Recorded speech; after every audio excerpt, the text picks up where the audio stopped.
है, एक स्ट्रांग उसको पॉइंट हमको है ध्यान भारत में का, वो रखना है। साफ तौर पर नजर आता है। लेकिन भूषण जी, मैं आपका रुख करूंगा इस बीच। अगर बात पाकिस्तान को लेकर की जाए, पाकिस्तान की तरफ से गीदड़ भभकी जो हमेशा देखने को मिलती है भूषण जी, वो मिलती है परमाणु बम को लेकर, परमाणु हमले को लेकर, कि परमाणु संपन्न देश है पाकिस्तान। लेकिन अगर परमाणु संपन्न देश को लेकर बात करें तो उनकी नेवी परमाणु संपन्न नहीं है। भूषण जी, अगर गौर करने वाली बात यहां पर देखी जाए, कोई भी आधिकारिक परमाणु सक्षम नौसैनिक प्लेटफॉर्म पाकिस्तान के पास इस वक्त मौजूद नहीं है। तो वहीं दूसरी ओर अगर भारत को लेकर बात की जाए तो थल, वायु और जल से परमाणु हमले की क्षमता भारत रखता है। बिल्कुल अभिषेक जी, आपने बिल्कुल ठीक बात की।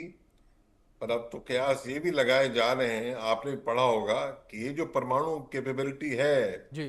पाकिस्तान के पास, अब ये कोई जानता नहीं ये खुद इनकी खुद की है कि किसी और देश की चला रहे हैं। मैं जी। इतना ही कह के छोड़ूंगा इस बात को। और सवाल ये है, और इसलिए शायद इनको कई देश शय दे रहे हैं, मैं नाम नहीं देना चाहता हूं। सवाल ये है कि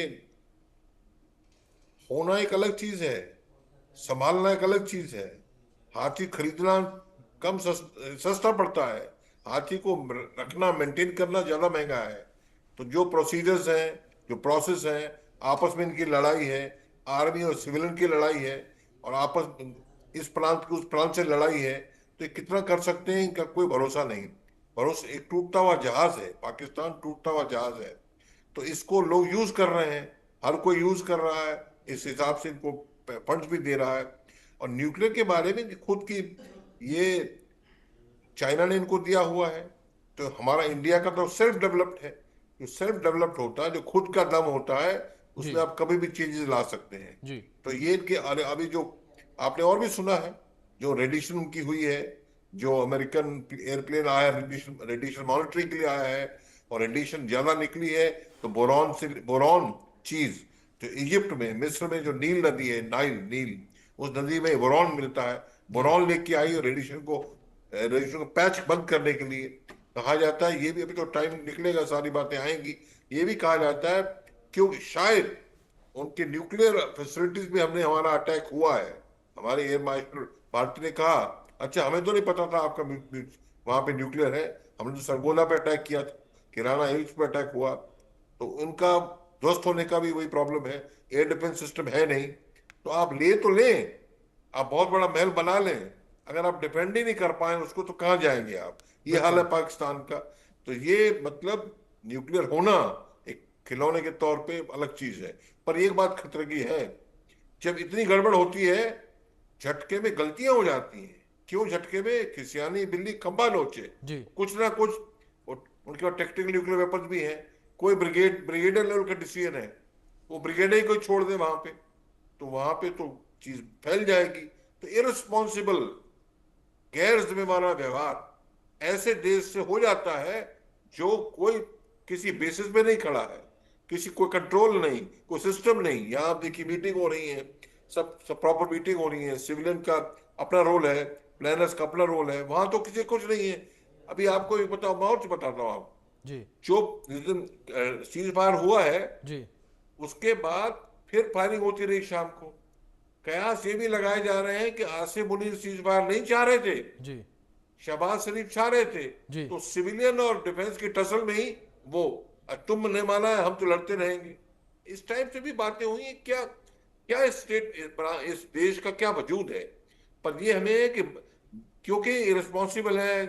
देखिए कहते हैं ना, अ, अक्लमंद दुश्मन बेवकूफ दोस्त से अच्छा होता है। एक उल्टा बिल्कुल। भी ठीक है, बेवकूफ बिल्कुल। दुश्मन और खतरनाक है, वो तो और खतरा कर सकता है। तो ये हमें और फूक फूक के प्लान कर करके चलना पड़ेगा। अगर वो बिल्कुल ठीक गैर है भूषण जी, जिम्मेदार है। आपने बिल्कुल ठीक कहा आपने कि एक एक कदम जो है सोच समझ के रखना होगा, फूंक फूंक कर रखना होगा। ब्रजेश जी, मैं आपका रुख करूंगा। जिस तरीके से भूषण जी ने जिक्र किया कि जो भारतीय नौसेना है वो आत्मनिर्भरता के तहत लगातार आगे बढ़ रही है, और एक पॉइंट उन्होंने और काफी अच्छा कहा कि जो हम खुद से चीजों को बनाते हैं आगे चलकर उन्हें हम अपग्रेड भी खुद से कर सकते हैं, उसकी संभावनाएं ज्यादा रहती हैं। लेकिन दूसरी ओर ब्रजेश जी, गौर करने की बात यह है कि जो पाकिस्तान है वो अपने बलबूते पर कुछ भी नहीं कर रहा, चीन के बलबूते पर वो बिलबिलाता नजर आता है हमेशा। देखिए, ये तो पाकिस्तान की फितरत रही। जी। पहले अमेरिका के बल पे था, बाद में चीन के बल पे, और अभी भी माने तो अमेरिका के उसके साथ ज्यादा अच्छे संबंध हैं। जितने उनके जनरल्स हैं, जी उनकी सारी प्रॉपर्टी जो है या उनके जो परिवार के गण यूएस में ही रहते हैं।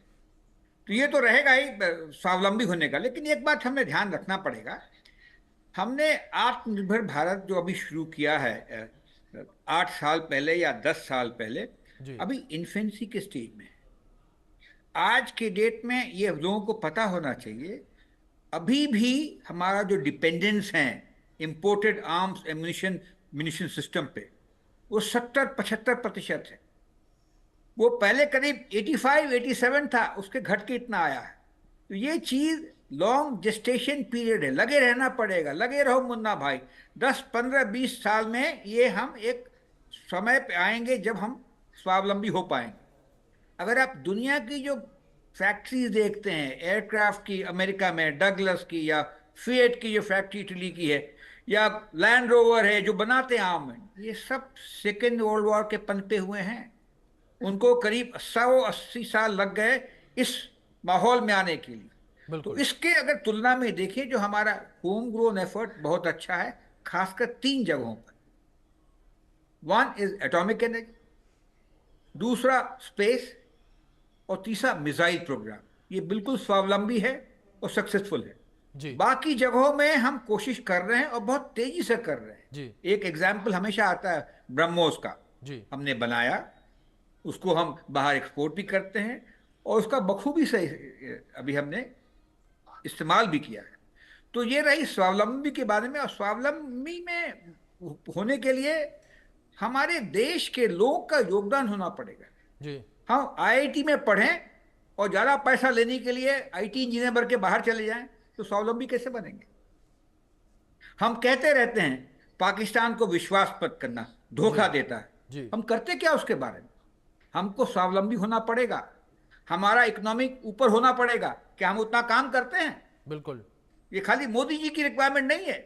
140 करोड़ के लोग, हमारी बहस हो जाती है कि बिल्कुल 60 घंटे काम करें या 70 घंटे हफ्ते में बिल्कुल काम विशेष, करें, बिल्कुल बहुत ठीक ज्यादा कहा है। आपने। अगर आत्मनिर्भरता को लेकर बात करें, भारत लगातार हर क्षेत्र में आत्मनिर्भर होता नजर आ रहा है। और बात अगर रक्षा के क्षेत्र को लेकर करें, तो रक्षा के क्षेत्र में भारत की जो आत्मनिर्भरता है लगातार हम लोग देख रहे हैं। और जाहिर तौर पर आतंकिस्तान भी अब इस आत्मनिर्भरता से थर्राया घूम रहा होगा।